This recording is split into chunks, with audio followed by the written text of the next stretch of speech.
नमस्कार, खरी खरी लेकर हाजिर हूं मैं सर्वमित्रा। प्रधानमंत्री मोदी की घबराहट इस तीसरे कार्यकाल में कई स्तरों पर जाहिर हो रही है। आप जानते हैं कि मोदी इस बार दो लोगों के साथ या ये कहें कि एनडीए के सहयोगियों के साथ ही सत्ता पर बैठ पाए हैं। मतलब अगर उनका साथ नहीं मिला होता तो मोदी को शायद इस बार सत्ता में बैठना उनके लिए मुश्किल हो सकता था। लेकिन मोदी ने ये पहला पड़ाव पार कर लिया और उन्होंने चंद्रबाबू नायडू, नीतीश कुमार, चिराग पासवान ऐसे तमाम दलों को साथ में लेकर वो सत्ता पर काबिज हो गए। उसके बाद उनके हाथ में महाराष्ट्र आ गया, उनके हाथ में हरियाणा आ गया, अब सामने बिहार का चुनाव है। तो मोदी को ऐसा लग रहा है कि वो जीतते जा रहे हैं, लेकिन भीतर ही भीतर मोदी इस बात को बहुत अच्छे से जानते हैं कि असल में वो कितने कमजोर हैं। उनकी कमजोरी संसद में कई मौकों पर दिखी। जब जब विपक्ष ने उनके फैसलों का विरोध किया तो उनको कई फैसले अपने पलटने पड़े, कई फैसलों को जेपीसी पे भेजना पड़ा। और ऐसा ही एक फैसला है वक्फ संशोधन का, जिस पर वक्फ बोर्ड संशोधन का, जिस पर जेपीसी का भी अब पूरा जेपीसी के पास जाकर वो बिल वापस आ चुका है और सरकार अब उसको पेश करने वाली है संसद में। और मोदी को यकीन है कि वो इस बार बहुमत के दम पर इस विधेयक को पारित करा ही लेंगे। लेकिन इसका जिस तरीके से इस समय विरोध हो रहा है उससे मोदी काफी घबराए हुए दिख रहे हैं। अभी 17 तारीख को आपने देखा कि जंतर मंतर पर किस तरह all India Muslim personal law board और जमीयत उलेमा ए हिंद और ऐसे तमाम संगठनों के आह्वान पर देश भर से मुसलमान जो थे वो इकट्ठे हुए। उनके साथ साथ विपक्षी दल के नेता भी पहुंचे थे जंतर मंतर, और सब लोगों ने ये कहा था कि हम संविधान के खिलाफ जाकर मोदी को कोई काम करने नहीं देंगे। लेकिन मोदी अब भी अपनी बात पर अड़े हुए हैं और ऐसा लग रहा है कि वो वक्फ संशोधन बोर्ड जो अधिनियम है उसको वो किसी तरह से पारित करा लेंगे। लेकिन इसके लिए वो ईद तक का इंतजार कर रहे हैं, ऐसी भी खबर है।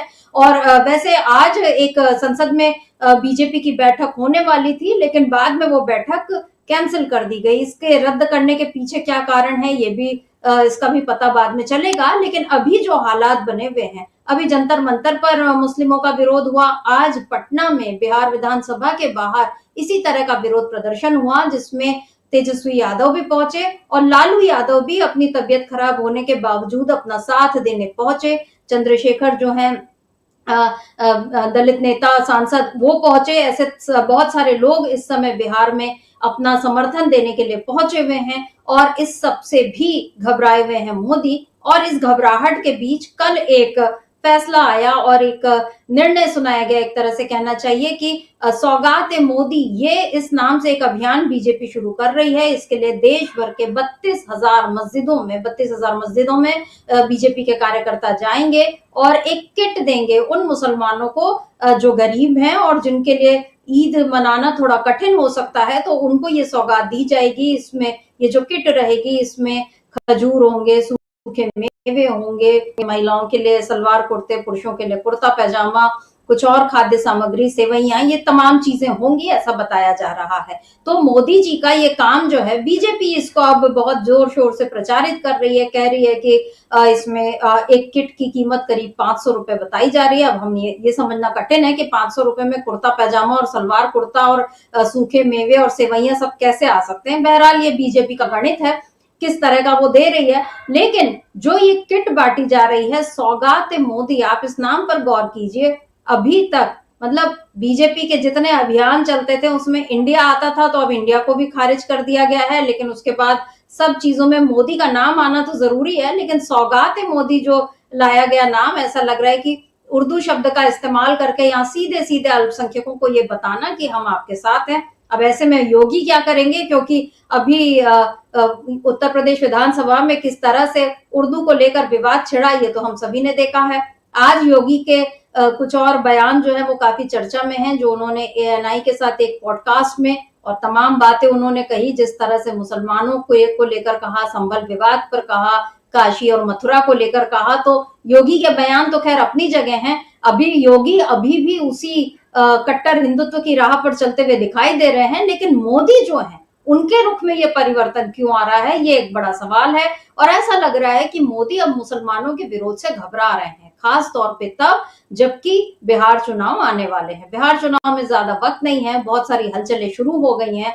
अभी बहुत कांग्रेस और आरजेडी के बीच अब दिख रहा है कि सब लोग वो दोनों मिलकर बड़े अच्छे से बीजेपी को चुनौती देने के लिए तैयार हैं, और उधर नीतीश कुमार जिस तरह से गलतियों पर गलतियां किए जा रहे हैं, कभी वो राष्ट्रगान के समय हिलते डुलते हैं, कभी वो राबड़ी देवी जो पूर्व मुख्यमंत्री भी हैं, आपके उनसे चाहे जितने वैचारिक मतभेद हों, आपको उनका मुख्यमंत्री बनना अच्छा लगे न लगे, आपको उनका राजनीति में आना अच्छा लगे न लगे, लेकिन जिस लहजे में नीतीश कुमार ने कल राबड़ी देवी के लिए बात की और उन पर तंज कसे, वो जो है ये न केवल तेजस्वी यादव को ये बात खल रही है, बल्कि बहुत सारे लोग इस बात से नाराज हैं। तो नीतीश कुमार के लिए बहुत सारी मुश्किलें खड़ी हो रही हैं। नीतीश कुमार के और चिराग पासवान के इफ्तारी का भी बहिष्कार कर दिया मुस्लिम संगठनों ने। तो बिहार में इस समय नीतीश कुमार के खिलाफ माहौल बना हुआ है, और ऐसे में मोदी ने जो दांव नीतीश कुमार पर लगाया है, अब उनको भी समझ में आ रहा है कि ये दांव जो है उनका चलने वाला नहीं है। तो इसीलिए मोदी इस समय डरे हुए हैं, मुसलमानों का जो विरोध है उससे वो काफी घबराए हुए हैं, और इस घबराहट में उन्होंने जो सौगात मोदी नाम का अभियान जो लॉन्च किया है, क्या इसका असर होगा। और जिस तरीके से अभी लोगों को भी ये समझ में आ रहा है, क्योंकि सौगात मोदी अभियान पर विपक्ष के तमाम नेताओं ने सवाल उठाए और उनको कहा कि ये सौगात देने का क्या मतलब है, और ये सौगात शब्द ही क्यों यहाँ पर आना चाहिए, ये सवाल भी उठे। और सवाल ये भी उठ रहे हैं कि आपने इतने समय से तो ऐसा कुछ नहीं किया, तो अब आपको ऐसा क्यों करना पड़ रहा है। क्या इसके पीछे बिहार चुनाव आपको नजर आ रहा है? क्या ये अल्पसंख्यकों को के तुष्टीकरण की कोई कोशिश है? जो आरोप अब तक बीजेपी लगाती आई है कांग्रेस पर और बाकी दलों पर, क्या अब मोदी खुद उसी राह पर चल रहे हैं, या अब उनको मजबूरन ये मानना पड़ रहा है कि देश जो है वो संविधान के हिसाब से चलेगा, और यहाँ पर हिंदुओं के त्योहार दिवाली, होली जिस तरह से मनाए जाते हैं, मुसलमानों को भी ईद, वो मनाते तो बिल्कुल अभी तक उसी तरह से हैं, लेकिन जो माहौल उनके लिए घबराहट का बनाया जा रहा है, वो अब मोदी को समझ में आ गया है कि ये गलत है। क्या ये हमारी खुशफहमी है, या ये वाकई सही बात है कि मोदी को समझ में आ रहा है? ये भी एक बड़ा सवाल है। तो ऐसे तमाम सवालों पर आज हम चर्चा करेंगे खरी खरी। हमारे साथ जुड़े हुए हैं अमलेंदु उपाध्याय जी। अमलेंदु जी नमस्कार, स्वागत है आपका इस कार्यक्रम में। मेरा ख्याल है अमलेंदु जी का, हाँ अमलेंदु जी नमस्कार। जो अभी हम चर्चा कर रहे हैं अमलेंदु जी, आज जिस मुद्दे पर कि मोदी क्या मुसलमानों के विरोध से घबराए हुए हैं, क्योंकि देखिए याद कीजिए सद्भावना उपवास वाला जो दृश्य जिसमें मोदी ने वो नमाजी टोपी पहनने से इनकार कर दिया था, क्योंकि वो दिल, उनका मन उस बात के लिए गवाही नहीं दे रहा था। तो ठीक है कि मोदी ने जो उनके मन में था खुलकर जाहिर कर दिया। अब उनके मन में क्या है, क्यों मोदी सौगात मोदी जैसे अभियान को वो शुरू कर रहे हैं। 11 सालों में मोदी ने कभी ये काम नहीं किया। उसके पहले आप देखिए गुजरात में भी वो मेरा ख्याल है 12 साल तो कम से कम मुख्यमंत्री रहे हैं, तब भी उन्होंने ऐसा कोई काम नहीं किया। अब अचानक से उनको ईद मनाने का या ईदी देने का ख्याल क्यों आ गया? देखिए समित्रा जी, एक तो जिस तरीके से वक्फ बिल को लेकर देश भर में विरोध बढ़ रहा है, और उस विरोध के निशाने पर मोदी जी के जो सहयोगी हैं, ख़ासतौर से नीतीश कुमार और चंद्रबाबू नायडू और चिराग पासवान, ये जिस तरीके से निशाने पर आए हैं, उसके बाद मोदी जी को लग रहा है कि अगर ये तीन दबाव में आ गए इसमें और बीजेपी का साथ छोड़ दिया तो मोदी जी की कुर्सी चली जाएगी। तो मोदी जी फ़िलहाल अपनी कुर्सी बचाने के लिए काम कर रहे हैं, तो अपनी कुर्सी भी बचाना चाहते हैं, लेकिन बीजेपी का एजेंडा और आरएसएस का एजेंडा जो है उससे पीछे भी नहीं हटना चाहते हैं। तो यानी एक साथ दो नावों पर पैर रखना मोदी जी चाहते हैं। तो मोदी जी को ये तय करना होगा कि आप एक साथ दो नावों पर पैर कैसे रख सकते हैं। या तो आप बीजेपी और आरएसएस का एजेंडा लागू कीजिए, या फिर ये सौगातें मोदी जो आप दे रहे हैं ये दीजिए फिर। हालांकि मोदी जी ने अजमेर शरीफ जो थी वो चादर भी पहुंचवाई थी, और किरण रिजिजू जो हैं केंद्रीय मंत्री हैं वो चादर लेकर खुद गए थे, और मुल्क की तरक्की की जो है वो दुआएं भी वहाँ जाकर की उस चादर को लेकर। तो यानी ये पटाने की कोशिशें एक मतदाता वर्ग को वो भी जारी हैं, और दूसरा वो छुरी उसकी गर्दन पर चलाने की कोशिशें वो भी जारी हैं। तो दोनों एक साथ चीज़ें नहीं चल सकती हैं। या तो आपको उनके मुद्दों पर उनका साथ देना होगा, या फिर उनके खिलाफ आप जो कर रहे हैं फिर आप खुलकर कीजिए। भाई अगर आप वक्फ बिल ला रहे हैं और आप वक्फ अमेंडमेंट करना चाहते हैं तो खुलकर आप कीजिए, फिर ये सौगात देने की ज़रूरत क्या है। हालांकि इस सौगात शब्द को लेकर बहुत सारे आरोप लगते रहते हैं, और ये सौगात जो है वो मोदी जी क्या अपने घर से लेकर आए हैं ये सौगात देना, ये सवाल उठते हैं। और हमारा मीडिया भी लगातार जो हम तो देखते हैं कि रोज़ जो खबरें छपती हैं, चाहे मोदी जी की तरफ से ये सौगात दी जा रही है, योगी जी की तरफ से वो सौगात दी जा रही है। अरे भाई ये सौगात कहाँ से आया है? तो इस पे अब सवाल उठ रहे हैं कि ये सौगात मोदी जो है, तो मोदी जी ने क्या अपनी जेब से दिया है पैसा, अपनी जेब से दे रहे हैं? तो सौगात मोदी और सौगात बीजेपी कहते थे तब भी समझ में आता था कि चलो बीजेपी दे रही है, अपने फंड से दे रही होगी बीजेपी, उसके पास फंड है। मोदी जी का जहाँ तक मुझको जानकारी समिता जी, मोदी जी ने अपना कोई आय व्यय का विवरण अभी तक दिया ही नहीं है। और जो चुनाव में हलफनामा दायर करते हैं उसमें बताते हैं कि उनके पास कितना पैसा है, तो हर साल वो पैसा बढ़ता हुआ, मतलब हर चुनाव में बढ़ता हुआ नजर आता है।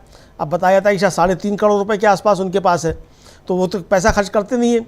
कभी उन्होंने किसी ठेले पे खड़े होकर चाट पकौड़ी खाई हो या किसी ठेले पे बैठकर चाय पी हो, उसके लिए 10 रुपया दिया हो, तो मुझे पता नहीं है कि वो 10 रुपया भी उनका कभी खर्च हुआ है। घर में वो खाने के लिए सब्जी भी मंगाते हैं, अपने पैसे से नहीं मंगाते हैं, इसकी देश को कोई जानकारी नहीं है कि वो सरकारी फंड से आती है। तो अगर मोदी जी अपने लिए सब्जी मंगाते भी हैं मान लीजिए बाज़ार से और पैसा खर्च करते भी हैं, 20-25 रुपये किलो का आलू भी अगर मंगा लेते हैं दिन में 1 किलो, तो ठीक है वो उतना खर्च होता होगा। तो बाकी फिर तो मोदी जी अपनी जेब से कहाँ से दे रहे हैं? तो मोदी जी फिर अपना जो है वो आय व्यय का लेखा जोखा रखें देश के सामने कि कितना आय व्यय का लेखा जोखा है, और सौगात मोदी पर मोदी जी ने अपनी जेब से कितना खर्च किया। 10 लाख का सूट पहना था ये तो समझ में आया, फिर उसकी नीलामी हुई वो भी समझ में आई कि उससे पैसा आया, लेकिन वो 10 लाख का सूट पहनने के बाद ये सौगात जो दी जा रही, तो ये सौगात के लिए पैसा कहाँ से आ रहा है ये भी तो देश को बताया जाए। तो इस सौगात को लेकर बहुत सारे सवाल, लेकिन फिलहाल जो चीज़ है समिता जी, वो सौगात देने की आवश्यकता इसलिए पड़ गई क्योंकि अब लग रहा है कि वक्फ के बिल के जरिए जिस तरीके से बीजेपी एक माहौल बनाना चाहती है कि एक सांप्रदायिक विभाजन किया जाए, लेकिन अब वो चीज़ें उल्टी पड़ती हुई दिखाई पड़ रही हैं, चूँकि इससे उनके सहयोगी जो हैं वो संकट में फंस गए हैं। जिस तरीके से जमीयत उलेमा हिंद ने नीतीश कुमार की इफ्तार पार्टी और चिराग पासवान की इफ्तार पार्टी का बहिष्कार किया, मुसलमानों से अपील की कि इनका बहिष्कार कीजिए। आज all India Muslim personal law board का पटना में प्रदर्शन है, वो देशव्यापी उनके प्रदर्शन है, और उसमें उन्होंने नीतीश कुमार को भी न्योता भेजा और लालू प्रसाद यादव को भी न्योता भेजा। लालू प्रसाद यादव और तेजस्वी यादव दोनों पहुंचे, वहाँ खुलकर दोनों ने साफ तौर पर कहा कि हम इस बिल के खिलाफ खड़े हुए हैं। नीतीश कुमार की तरफ से अभी कोई उस बिल मतलब धरने पर नहीं पहुंचा है, ना नीतीश कुमार की तरफ से कोई अभी तक बयान आया, कम से कम मैंने नहीं देखा। तो अब नीतीश कुमार जाएंगे कि नहीं जाएंगे ये मालूम पड़े, और नहीं जाते हैं नीतीश कुमार तो फिर क्या ये बहिष्कार की चीज़ें और तेज होंगी। तो अगर नीतीश कुमार को नुकसान होता है और नीतीश कुमार बीजेपी के साथ रहते हैं तो ये नुकसान सीधे सीधे बीजेपी को भी होगा। तो अब इससे जो है एक तरीके से ध्यान भटकाने के लिए ये कोशिश की जा रही है। साहब मोदी तो देखिए सबके साथ जो है वो करते हैं, सबका साथ सबका विकास उनका नारा है, जैसा कि आज कह रहे हैं जीतन राम मांझी कि मोदी जी तो सबको साथ लेकर चलते हैं, तो इसलिए जो है ये विरोध करना उचित नहीं है मुस्लिम पर्सनल लॉ बोर्ड का।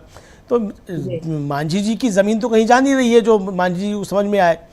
ठीक उसी तरीके से जैसे निर्मला सीतारमण ने कहा वो प्याज नहीं खाती हैं तो प्याज के दाम से उन पर कोई असर नहीं पड़ता है, तो मांझी जी पे तो कोई असर पड़ता नहीं है, लेकिन जिन पे असर पड़ता है वो अपनी आवाज़ उठा रहे हैं, और उस आवाज़ को दबाने के लिए, उस आवाज़ ना उठे उससे ध्यान भटकाने के लिए ये इस तरीके के शोषे छोड़े जा रहे हैं कि सौगात मोदी।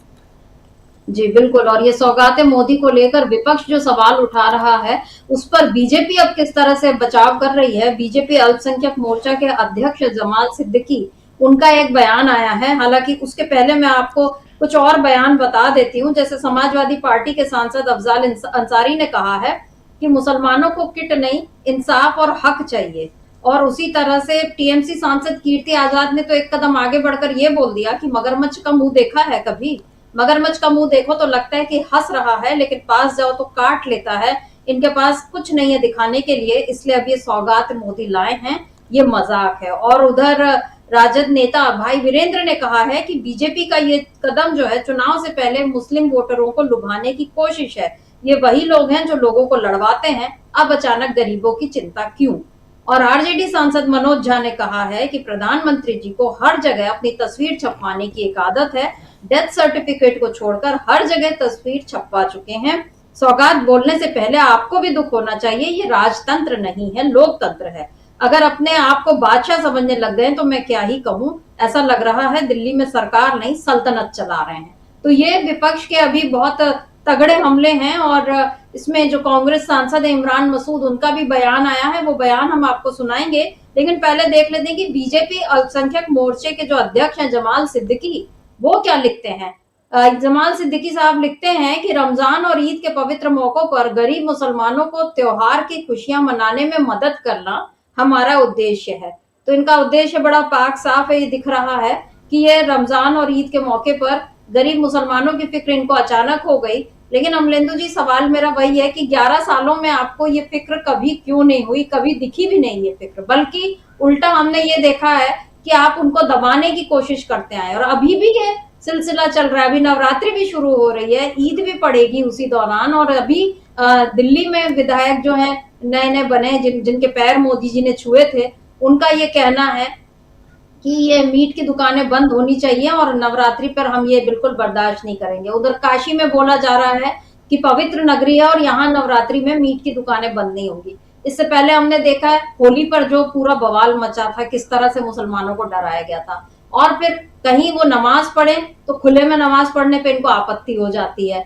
आप ट्रेन में नमाज पढ़ते हैं या अस्पताल में नमाज पढ़ते हैं तो उसमें भी उनको आपत्ति हो जाती है। तो ये जगह जगह जिस तरह से प्रताड़ित किया गया है, डराया गया है, अब जाकर ये जो भूल सुधार करने की कोशिश, अगर हम इसको भूल सुधार माने, तो क्या ये कोशिश आपको कामयाब होती नजर आएगी अमरिंदर जी? देखिए समिता जी, एक तो ये भूल सुधार नहीं है, ये एक तरीके से आंखों में धूल झोंकना है। तो भूल सुधार तो नहीं है, ये आंखों में धूल झोंकने की कोशिश की जा रही है, और वो आंखों में धूल झोंकने में कामयाब नहीं हो पाएंगे, ये भी साफ तौर पर समझ में आ रहा है। अभी मैं देख रहा था कि एक नेशनल टेलीविज़न कहा जाता है, वो ब्रेकिंग बता रहा था कि साहब संभल में छत पर नमाज़ पढ़ना जो है उसकी अनुमति नहीं है, और सड़क पर नमाज़ पढ़ने की अनुमति नहीं है, केवल मस्जिद में ही नमाज़ पढ़ सकते हैं। तो छत पर भी नमाज़ पढ़ने की अनुमति नहीं है, तो घर में पूजा करने की अनुमति है कि घर में पूजा करने की अनुमति नहीं है। तो एक तरफ ये किया जा रहा है, और दूसरी तरफ आप बता रहे हैं कि साहब के सौगात मोदी, सौगात दी जा रही है मोदी जी की तरफ से। तो ये फर्जी तरीके के लोग जो जिस तरीके के आ गए हैं राजनीति में समिता जी, और कैसे ये लोग हैं कि जो अपने नाम मतलब उर्दू नाम भी रखते हैं और सौगात मोदी भी जो है पेश कर रहे हैं, तो इन फर्जी जो उर्दू नाम वाले लोग हैं, इन पे भी सवाल उठना चाहिए कि भाई तुम वहाँ कर क्या रहे हो। तो अगर तुम सौगात मोदी की किट बांट रहे हो, तो ये सौगात मोदी की किट बांटने से क्या तो वो जख्म दूर हो जाएंगे? जैसा कि अफजाल अंसारी ने कहा कि हमको न्याय चाहिए, सौगात नहीं चाहिए, तो न्याय क्या मिलता हुआ दिखाई पड़ रहा है? और अगर न्याय मिलता हुआ दिखाई पड़ रहा है तो वक्फ बिल क्यों लाया जा रहा है? संभल में क्यों इस तरह की चीज़ें हो रही हैं, या और जगहों पर इस तरह की चीज़ें क्यों हो रही हैं? नागपुर में क्यों हो रही हैं? नागपुर में तो सरमित्रा जी, वो जो फ़हीम खां था जिसके घर पे बुलडोजर चलाया गया, वो हाई कोर्ट पहुँच गया था, और हाई कोर्ट ने आदेश दे दिया कि इसको रोका जाए, और मालूम जब तक वो आदेश पहुंचा तब तक घर उसका गिरा दिया गया। सुप्रीम कोर्ट अलग फटकार लगा रहा है महाराष्ट्र सरकार की, हाई कोर्ट अलग फटकार लगा रहा है महाराष्ट्र सरकार की, और ये तक कह रहा है कि जिन्होंने गिराने का आदेश दिया हम उनके पैसे से घर बनवाएंगे। और उत्तर प्रदेश सरकार की किस तरीके से सुप्रीम कोर्ट ने जो थे चंद्रचूड़ साहब ही थे, हालांकि वो चलते चलते उनका आखिरी जो था आदेश था, वो किस तरीके से मजम्मत करके गए यूपी सरकार की। तो ये जिस तरह की चीज़ें सामने आ रही हैं, तो आपके काम जो है, जो आपका बीजेपी और आरएसएस का एजेंडा है, वो रुकना नहीं है, लेकिन आप दूसरों की आंखों में धूल झोंकने की कोशिश करते हैं। तो दुनिया अब इतनी बेवकूफ़ नहीं है जितना बीजेपी के लोग समझते हैं समिता जी। ये बीजेपी को समझना चाहिए कि लोग अब समझदार हो चुके हैं, और बीजेपी जिस तरीके से बेवकूफ़ बनाने की कोशिश करती है, अब बेवकूफ़ बनाने में कामयाब नहीं हो पाएगी। जी बिल्कुल। और मुसलमान जो है अब एकदम खुलकर मोदी की नीतियों के खिलाफ अब उन्होंने आवाज उठानी शुरू कर दी है, और जिस तरह से जंतर मंतर पर और आज पटना में जो विरोध प्रदर्शन हो रहा है, इसका असर जो है इस पर बहुत मतलब बीजेपी और मतलब पूरी एनडीए के लिए इसका काफी नुकसान होता हुआ दिख रहा है। आज के इस प्रदर्शन में तेजस्वी यादव जो पहुंचे थे लालू प्रसाद जी के साथ, और उन्होंने क्या कुछ कहा तेजस्वी यादव ने, उसको सुनते हैं, समझ में आ जाएगा कि किस तरीके से इस वक्फ बिल के खिलाफ, जो ये संविधान की भावना को ठेस पहुंचाते हुए ये बिल लाया गया है, उसके खिलाफ कैसे अब विपक्ष जो है एकजुट हो रहा है। क्या कुछ कहा है तेजस्वी यादव ने, उसको सुनते हैं। इस बिल के खिलाफ सभी आवाम को, बुजुर्गों को, नौजवानों को आज के इस धरना प्रदर्शन पर आप सब लोगों को हम धन्यवाद देना चाहते हैं कि आप सब लोग एकजुट हो करके अलोकतांत्रिक, संवैधानिक, गैर संवैधानिक जो बिल लाया गया है, इसके विरोध में आप सब लोगों का महाजुटान हुआ है। हम आप सबको बोल दें कि हमारी पार्टी राष्ट्रीय जनता दल, हम लोगों के नेता लालू प्रसाद यादव जी आज यहाँ बीमार अवस्था में भी आप लोगों का साथ देने यहाँ हम सब लोग आपके हाथों को मजबूत करने के लिए यहाँ पहुंचे हैं। और हम लोग किसी भी कीमत पर, चाहे सत्ता रहे या जाए, इसकी हम लोगों को परवाह नहीं है। लेकिन ये गैर संवैधानिक बिल और लोकतांत्रिक बिल का हम लोग पुरजोर सदन में भी विरोध किया था, संसद में भी विरोध किया था और विधानसभा में भी, दोनों सदनों में, चाहे विधानसभा हो या विधान परिषद हो। आज वक्फ के बिल के खिलाफ हम लोगों ने कार्य स्थगन प्रस्ताव ला करके इस पे चर्चा कराने की मांग सरकार से की, लेकिन हाउस को जो है एडजॉर्न करना पड़ा। हम लोग ये बताना चाहते हैं, आप लोगों के इस लड़ाई में हम लोग पूरे मजबूती के साथ आप सब लोगों के साथ खड़े हैं। ये तानाशाही जिस प्रकार से सरकार चला रही है, देश को तोड़ने का काम कर रही है, लोकतंत्र को खत्म करने का प्रयास किया जा रहा है, संविधान को खत्म करने का कोशिश किया जा रहा है। हम लोग संविधान के मानने वाले लोग हैं, गंगा जमुनी तहजीब को मानने वाले लोग हैं और किसी भी कीमत पर हम लोगों का प्रयास है कि ये बिल पास ना हो। अमरिंदु जी, ये पूरा तेजस्वी यादव का काफी जोशीला भाषण और कितनी भीड़ और वहां पर उनको जिस तरीके से 4-5 माइक होते हुए भी चिल्लाकर बोलना पड़ रहा है, उससे जाहिर है कि पूरा वहां पर गहमा गहमी का माहौल है। और बिहार चुनाव से पहले ये जो मुसलमानों का ये जो प्रदर्शन है all India Muslim personal law board का, और इसके पहले जो जमीयत उलेमा हिंद समेत बहुत सारे दलों संगठनों ने जिस तरह से नीतीश, चिराग, इन लोगों की इफ्तार पार्टी का बहिष्कार किया, ये जो है नीतीश को क्या झटके पर झटके हैं और ये बीजेपी के लिए भी क्या बड़ा झटका साबित हो सकता है? निश्चित तौर पर समिता जी, ये बीजेपी के खिलाफ भी बड़ा झटका है और नीतीश कुमार और चिराग पासवान और चंद्रबाबू नायडू के लिए तो झटका है ही निश्चित तौर पर। अब ये दबाव बढ़ेगा कि चिराग पासवान और नीतीश कुमार को दोनों को अपनी राजनीति तय करना पड़ेगी कि आप किस तरफ खड़े हुए हैं, मतलब पाले के इस तरफ हैं कि पाले के उस तरफ हैं। बीच में आप खड़े नहीं हो सकते कि आप इधर का भी मजा लें उधर का भी मजा लें, मतलब इधर आप सेकुलरिज्म की भी बात करें उधर आप हिंदुत्व की भी बात करें, तो दोनों चीज़ें नहीं चल सकती हैं। कल चिराग पासवान का एक बड़ा मज़ेदार जो था वो वक्तव्य आया समिता जी, जब वो जमीयत उलेमा हिंद ने उनकी इफ्तार पार्टी का बहिष्कार किया तो उनका वक्तव्य था कि वो मेरे पिता जो हैं वो हैं कि जिन्होंने 2005 में मुस्लिम सीएम बनाने की बात की थी और उसके बाद वो अपनी पार्टी ख़त्म कर ली थी, मतलब उनका उसको नुकसान हुआ। तो हमारा जो आज ये बहिष्कार किया जा रहा है, इन लोगों ने मुसलमानों का बड़ा नुकसान किया है। तो अब ये चिराग पासवान ने जो थे वो पुराने जख्म जो थे वो फिर ताज़ा कर दिए कि वही रामविलास पासवान थे जिन्होंने कहा था कि लालू प्रसाद यादव अगर जो है वो मुस्लिम मुख्यमंत्री बना दें वो तभी समर्थन देंगे, और उसके बाद फिर वो 3 महीने बाद दोबारा से चुनाव हुए बिहार में, और उसके बाद नीतीश कुमार बीजेपी के समर्थन से सरकार में आ गए, और तब से बीजेपी जो है वो बिहार की छाती पर मूंग दल रही है। तो उसके लिए असली गुनहगार जो है नीतीश कुमार से ज़्यादा रामविलास पासवान है। तो ये ताज़े यादें जो हैं वो आज मतलब कल ताज़ा कर दी चिराग पासवान ने। तो अब चिराग पासवान तो लगभग तय कर चुके हैं जो उनके पिताजी ने किया था तो उसी रास्ते पर वो आगे बढ़ेंगे, वो बीजेपी के साथ रहेंगे। उनका तो एक तरीके से स्पष्ट आ गया, चूँकि उनका कहना है कि जमीयत उलेमा हिंद जो है उसने मुसलमानों का नुकसान किया, मोदी जी तो सौगात दे रहे हैं, जैसा कि जीतन राम मांझी कह रहे हैं कि मोदी जी तो सबको साथ लेकर चलते हैं। तो अब नीतीश कुमार भी खुलकर कह ही दें कि मोदी जी सबको साथ लेकर चलते हैं, और ये जो पर्सनल लॉ बोर्ड वाले हैं या जो जमीयत उलेमा हिंद वाले हैं या जो वक्फ बिल के खिलाफ हैं, ये लोग जो हैं वो मुसलमानों के साथ अन्याय कर रहे हैं। तो नीतीश कुमार भी खुलकर बोल रही, दिक्कत क्या है, जब सब बोल रहे हैं तो नीतीश कुमार भी बोल रहे हैं। हालांकि नीतीश कुमार के स्वास्थ्य को लेकर बहुत सारी बातें कही जाती हैं, नीतीश कुमार का स्वास्थ्य ठीक नहीं है, तो लेकिन नीतीश कुमार और बातें तो कर रहे हैं इस खराब स्वास्थ्य में। भाई राबड़ी देवी के लिए उल्टे सीधे शब्दों का प्रयोग कर ही रहे हैं विधानसभा में खड़े होकर और विधान परिषद में खड़े होकर। तो जब वो आए हैं और विधान परिषद में पहुंच रहे हैं नीतीश कुमार, तो इतना बोलने में क्या दिक्कत जाता है, तो इतना बोलें और किस्सा ख़त्म करें, खुल के जाएं जिस तरफ जाना है।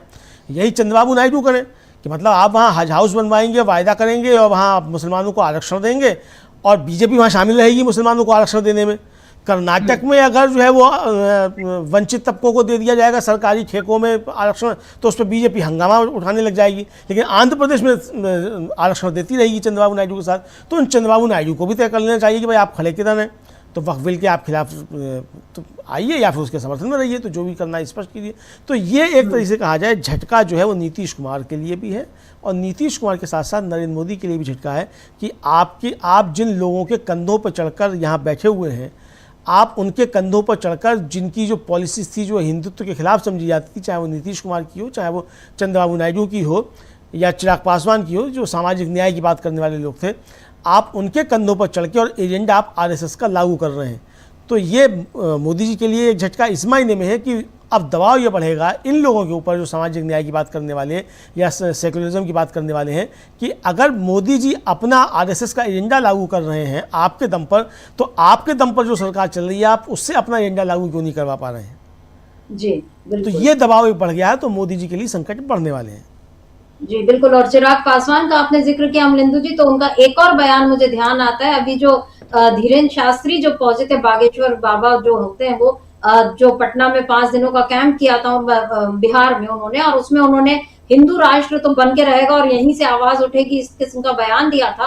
और चिराग पासवान को उस बयान पे कोई आपत्ति नहीं थी, उन्होंने कहा वो हिंदू राष्ट्र बनाने की बात ही तो कर रहे हैं। और दूसरी बात ये भी है कि रामविलास पासवान के समय में मुसलमानों को उनके दल से टिकट देने का एक रिवाज था, जिसको चिराग पासवान ने अभी पूरा खत्म कर दिया है। कोई मुस्लिम सांसद उनकी तरफ से नहीं है और ऐसा लग रहा है कि दलितों अल्पसंख्यकों के मुद्दे पर बीजेपी का जो रवैया है वही अब चिराग पासवान का, मतलब जो हनुमान खुद को बोल रहे हैं, तो वो पूरी तरीके से अपनी भक्ति जो है वो दिखाने में अब उन्होंने कोई कसर नहीं छोड़ी है। तो चिराग पासवान का तो खैर वैसे भी कोई भविष्य, जहां तक मोदी का भविष्य वहीं तक उनका इस तरह से दिख रहा है कि बीजेपी के साथ बने रहेंगे तो राजनीति चलती रहेगी, वरना वो खत्म हो जाएगी। लेकिन इधर नीतीश कुमार का भी अब ये जो रवैया है ये समझ से परे है, क्योंकि वो कुछ बोल नहीं रहे हैं। और इस बीच जिस तरीके से आरएसएस के कहने पर, जैसे संघ जो है वो मोहन भागवत संघ प्रमुख वो पहुंचे हुए थे बिहार, 5 दिन वो रहे, बागेश्वर ये पहुंचे बाबा, उसके बाद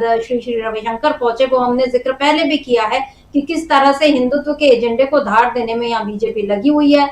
गिरिराज किशोर पहले ही सीमांचल वगैरह को लेकर जो बातें कर चुके हैं, और ऐसे में मुसलमानों का 17% वोट होता है और उसका बिहार में हम पहले भी ये कह चुके हैं कि एक सांप्रदायिक सद्भाव वाली बात वहां पर रही है। जातिगत समीकरण वहां अलग होते हैं, लेकिन मुसलमानों और हिंदुओं के बीच में वैसी दरार नहीं दिखती जैसी यूपी में साफ साफ दिख जाती है। तो अब यहाँ पर जो बिहार में नुकसान होता हुआ दिख रहा है मोदी को, शायद उससे भी वो घबराए हुए दिख रहे हैं। वक्फ संशोधन की जो बात हम कर रहे हैं उसके विरोध में आज all India Muslim personal law board के जो सदस्य हैं मौलाना खालिद रशीद फिरंगी महली, उनका एक बयान है, उसको सुनते हैं कि वो क्या कुछ कह रहे हैं। उसके बाद चंद्रशेखर की बात भी सुन लेते हैं कि उन्होंने क्या कुछ कहा है। सुनते हैं दोनों के बयान।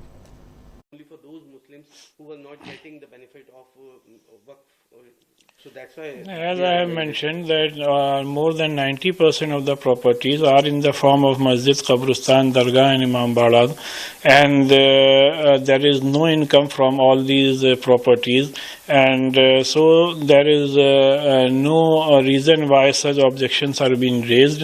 These properties are being managed by the Muslim community from the last 100 years, and our forefathers have donated these properties so that Muslims should manage it. So any interference on the part of the government will not be tolerated. अब सुन लेते हैं चंद्रशेखर, वो भी आज पहुंचे थे पटना और उन्होंने क्या कुछ कहा, क्योंकि उन्होंने अल्पसंख्यकों के साथ साथ दलितों का मुद्दा भी उठाया। क्या कुछ कहा चंद्रशेखर ने, सुनते हैं। बिल को लेकर के लगातार प्रोटेस्ट हो रहा है, आप भी आए हैं पटना, क्या कहिएगा सर?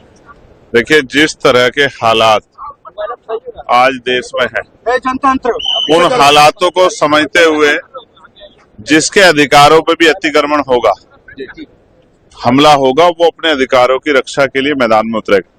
और हम जिन वर्गों की राजनीति करते हैं, बहुजन समाज की, कमजोर वर्गों की, उनके अधिकारों पे जो हमले हो रहे हैं, उनके हमलों को रोकने के लिए लोकतंत्र में संविधान ने राइट टू प्रोटेस्ट का राइट दिया है, उसी का प्रयोग करने के लिए आज हम लोग यहाँ बिहार में। अमरेंद्र जी, यहाँ पर चंद्रशेखर की हमने राजनीति देखी, यूपी में बीजेपी उनसे जो है अकेले वो मोर्चा संभाले रहते हैं दलितों का, और उसमें वो परेशान हो जाती है क्योंकि मायावती का तो एक तरह से सरेंडर हो गया। लेकिन अब इनका बिहार पहुंचना, क्या ये राजनीतिक समीकरणों में कोई बदलाव लाएगा? क्योंकि वो बीजेपी की नीतियों के खिलाफ तो है ही, और अब उन्होंने जिस तरह से अल्पसंख्यकों और दलितों की बात यहाँ की, और बिहार में इन दोनों समुदायों के वोट जो है वो काफी मायने रखते हैं हर एक दल के लिए। और इसमें हम देख रहे हैं कि राहुल गांधी यानी कांग्रेस और आरजेडी ये तो पहले ही लीड ले चुके हैं।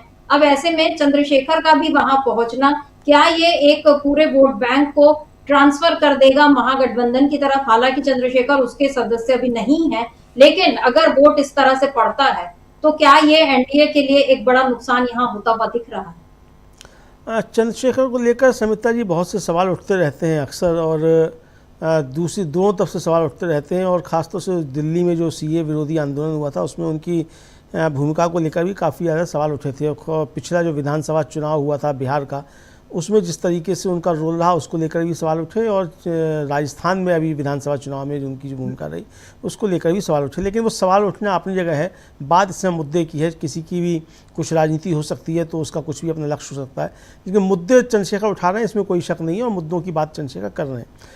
लेकिन उससे किसको कितना फ़ायदा नुकसान होगा वो उसके राजनीतिक लाभ और नुकसान जो अलग से उस पर चर्चा हो सकती है। लेकिन वो मुद्दे उठा रहे हैं और उन मुद्दों पर समर्थन दे रहे हैं। हालांकि चंद्रशेखर का बिहार में कुछ है नहीं है, यूपी में भी नहीं उस तरीके से, लेकिन वो ठीक है आवाज़ उठाते रहते हैं, और आज नहीं तो कल हो जाएगा भाई। इसी तरीके से चीज़ें बना करती हैं। कांशीराम और मायावती भी जिस समय बहुजन समाज पार्टी बना रहे थे उसके लिए काम करते तो इसी तरीके से जगह जगह जाया करते थे, लेकिन बन गया एक आधा। तो चीज़ें इसी तरीके से बना करती हैं राजनीति में धीरे धीरे, और संघर्ष आदमी करता है तो करता है। तो अब लेकिन ये मुद्दे वहाँ खड़े होंगे, लेकिन इससे ज़्यादा महत्वपूर्ण ये है कि वहाँ कांग्रेस ने जिस तरीके से अपना अध्यक्ष बनाया है, प्रदेश कांग्रेस अध्यक्ष बनाया है राजेश राम को, वो ज़्यादा प्रभावी हैं। और चूंकि उनकी जाति भी वहाँ ज़्यादा है, और हालांकि चंद्रशेखर भी उसी जाति से हैं, लेकिन वो उनकी वहाँ ज़्यादा है और उनकी पकड़ भी ज़्यादा है। और लोगों को लगता ये है कि बिहार में शायद जगजीवन बाबू जगजीवन राम के बाद जो है एक कांग्रेस को अच्छा नेतृत्व वहाँ मिल रहा है, तो वहाँ चीज़ें हो रही हैं। और जिस तरीके से अभी वहाँ कांग्रेस तैयारी कर रही है चुनाव की, और जिस तरीके से वहाँ लगातार संगठन पर ध्यान देने की कोशिश की जा रही है, उससे ये साबित होता है कि वहाँ दलितों को अपनी तरफ करने के लिए कांग्रेस वहाँ काफ़ी ज़्यादा प्रयास कर रही है।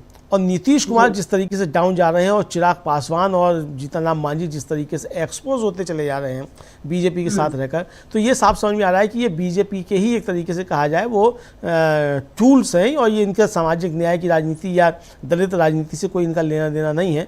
इनको अपने राजनीति से मतलब है, तो ये अपनी राजनीति सेट कर रहे हैं, ये लोगों की समझ में आ रहा है। तो इसलिए निश्चित तौर पर अगर दलित, मुस्लिम और अति पिछड़े और अति दलित जो है वो अगर टूटते हैं और इस तरफ आते हैं, तो एक बड़ा वहाँ परिवर्तन देखने को मिलेगा। तो अब जो बात कही है चंद्रशेखर ने, वो मुद्दे बिल्कुल एकदम सही हैं, और वो समर्थन देने के लिए पहुँचे हैं। जितने ज़्यादा से ज़्यादा लोग पहुँचे हैं तो वो मुद्दे उठेंगे, चर्चा होगी। और चूंकि एक मीडिया का एक तरह से कहा जाए कि वो चेहरा बन चुके हैं चंद्रशेखर, जो देसी भाषा में कहा जाता है कि मीडिया के डार्लिंग इस समय हो चुके हैं चंद्रशेखर। तो मतलब अट्रैक्शन तो होता है, वो पहुंचते हैं कि भाई चंद्रशेखर क्या बोल रहे हैं, तो वो ठीक है उस अट्रैक्शन के लिहाज से। लेकिन मुद्दा जो है वो चंद्रशेखर नहीं, बल्कि मुझे लगता है मुद्दा वही है कि वक्फ बोर्ड पर लेकर जिस तरीके से बीजेपी राजनीति कर रही है, और इसको जिस तरीके से वो हल करने की कोशिश करना चाहती है, उसके जरिए ये साफ समझ में आ रहा है कि मोदी जी का सबका साथ सबका विकास का फर्जी नारा, और ये सौगातें मोदी जी का जो फर्जी किट है, ये सब जो है ये काम आने वाली नहीं है। चूँकि सबको समझ में आ रहा है कि मोदी जी बातें कुछ करते हैं और उनकी नीतियां जो हैं वो कुछ और होती हैं, उसके ठीक उलट होती हैं। समिता जी बिल्कुल। और इस तरह जो बिहार में इस समय माहौल बना है उसमें दिख रहा है। और अभी जो हमने मौलाना खालिद रशीद फिरंगी महली का जो हमने बयान सुना, उसमें उन्होंने यही कहा कि हमारे पुरखों ने हमें कई सौ सालों से ये जमीनें दी हैं, और इसको हम अपने इस्तेमाल के लिए, मतलब जो समाज के समुदाय के लिए हम उसको इस्तेमाल करते हैं, लेकिन इसको हथियाना जो है ये एकदम गलत है। और इस मसले पर अब आज जो विरोध बिहार में हुआ है, आगे भी और बाकी देश में भी इस तरह से प्रदर्शन करने का जो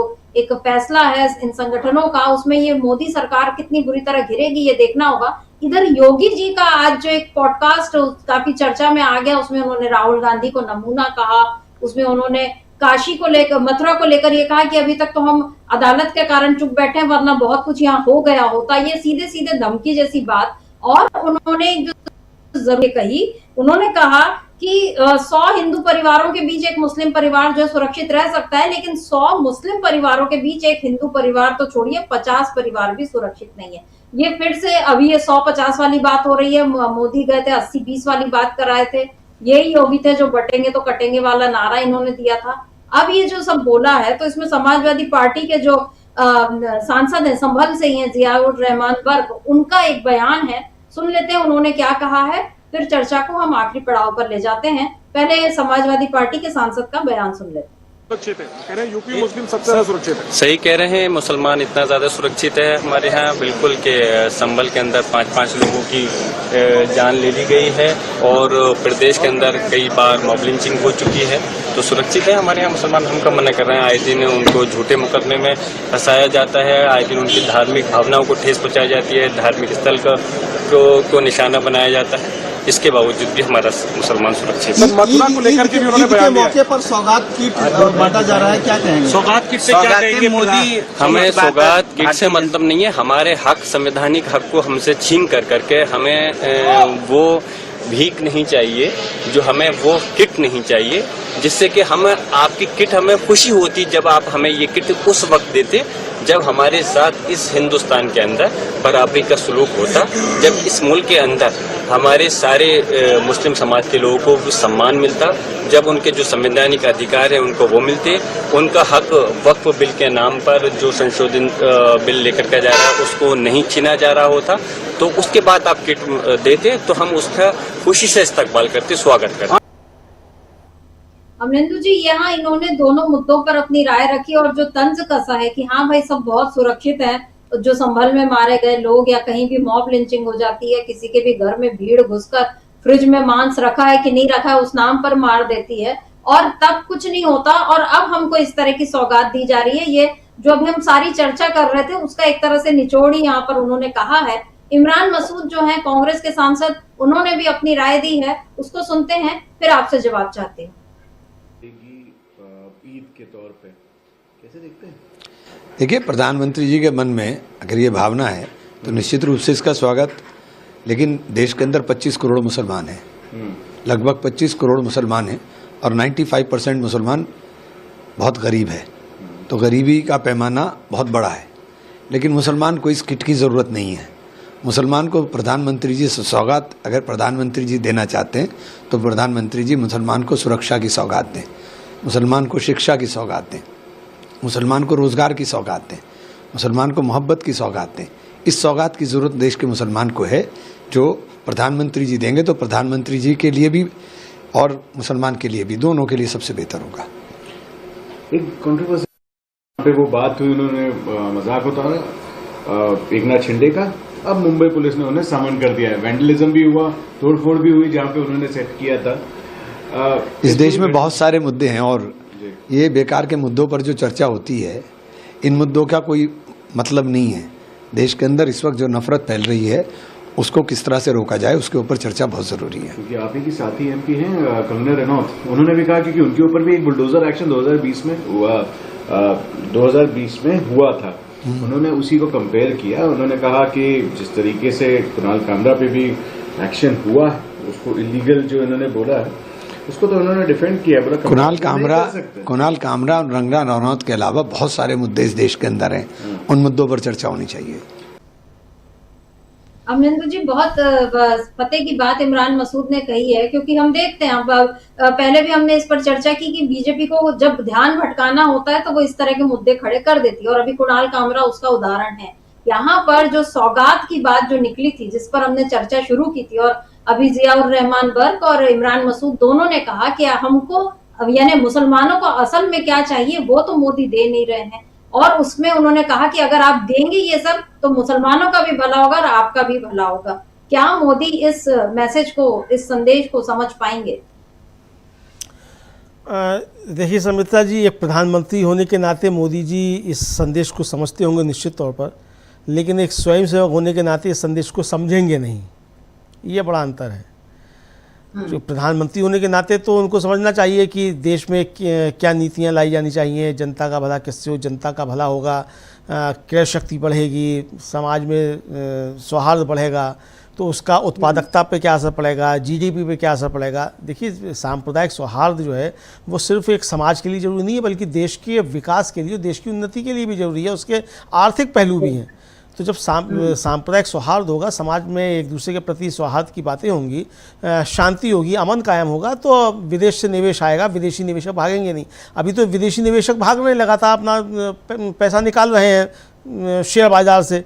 विदेशी कंपनियां यहाँ अपने बंद कर करके जा रही हैं, और ऊपर से जो अब नई मुसीबत आ गई है, ट्रम्प का रेसिप्रोकल जो टैरिफ है वो आ गया है। तो ये सारी चीज़ें, तो ये अगर सांप्रदायिक विभाजन रहेगा और सांप्रदायिक तनाव रहेगा तो इसका प्रतिकूल असर जो है वो देश की अर्थव्यवस्था पर भी पड़ता है। तो ये मोदी जी को समझना होगा। जाहिर सी बात है समिता जी कि लगभग 25 करोड़ के आसपास मैं समझता हूँ मुसलमानों की आबादी देश में होगी, और जैसा कि कह रहे हैं इमरान मसूद की, भाई 95% आबादी जो है वो गरीब है। तो अगर इतनी बड़ी आबादी गरीब है तो ये गरीब आबादी जो है ये देश की अर्थव्यवस्था में किस तरीके से योगदान दे। तो देश की अर्थव्यवस्था में योगदान तभी होगा जब ये सुखी और समृद्ध होगी। तो सिर्फ मुसलमानों का ही नहीं, जो भी वंचित तबके हैं, जो भी पिछड़े तबके हैं, वो चाहे मुसलमान हो, चाहे दलित हों, चाहे अन्य पिछड़ी जातियाँ हों, तो जिनके ऊपर संकट है, यहाँ तक कि सवर्णों में भी बहुत सी पिछड़े तबके हैं, वंचित तबके हैं, वो हैं। तो उनका जब अपलिफ्ट होगा, जब उनका उत्थान होगा, तो वो देश की अर्थव्यवस्था में भी उसका असर दिखाई पड़ेगा, और जीडीपी भी बढ़ेगी और खुशहाली भी देश के अंदर आएगी। तो ये मोदी जी को समझना चाहिए, लेकिन वो समझेंगे इसलिए नहीं, जैसा मैंने कहा कि चूंकि स्वयंसेवक हैं और आरएसएस का एजेंडा जो है वो देश के एक तरह से कहा जाए खिलाफ ही रहता है। उसको देश के सौहार्द से, देश की तरक्की से इससे कोई लेना देना नहीं रहता है। उनका अपना किस तरीके से एजेंडा सेट होता रहे ये रहता है। तो मोदी जी अगर आरएसएस का एजेंडा सेट करने के लिए ही जुटे हुए हैं तो ठीक है, वो अपना करते हैं, कम से कम देश का नुकसान वो कर रहे हैं इसके जरिए। समझता है जी बिल्कुल। और आरएसएस का एजेंडा हम बार बार जानते हैं, 100 साल उसके पूरे हो रहे हैं और हिंदू राष्ट्र बनाना है, और बागेश्वर धाम बाबा ने भी यही बात कह दी है। मोदी कभी इन सारी बातों का खंडन नहीं करते, वो कभी भी जो अत्याचार होते हैं उन पर कुछ नहीं बोलते। और अगर उनको सौगात देनी थी तो सबसे पहले तो मेरा ख्याल है वो गुजरात जाते, वहां पर बिल्किस बानो को ही मिलकर सौगात दे देते अपने हाथ से। तो एक वो बनता कि माहौल बनता कि हाँ, मोदी को अफसोस है जो चीजें हुई, और उसके बाद बिल्किस बानो के साथ जिस तरह का व्यवहार आगे भी होता रहा, उस पर भी कम से कम मोदी को स्टैंड लेते तो उनकी नीयत में जो एक अच्छाई है उसका पता भी चलता। लेकिन यहाँ पर नीयत जो है वो साफ दिख रही है कि केवल चुनाव सामने है, इसीलिए ये किया जा रहा है। इसी तरह का एक काम मुस्लिम महिलाओं को